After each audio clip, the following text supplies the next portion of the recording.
Левски, безсмъртният син на България, апостолът на българската свобода. Ако спечеля, печеля за цял народ. Ако загубя, губя само себе си. Това не бяха само думи, а безсмъртни дела.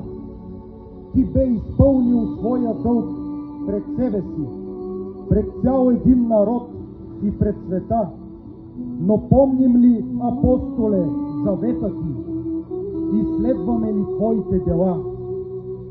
Остана като огнен хим в душите ни, да пари до последната искра, възпят с геройски подвиг на бесилото, за да възкръсне свята свобода.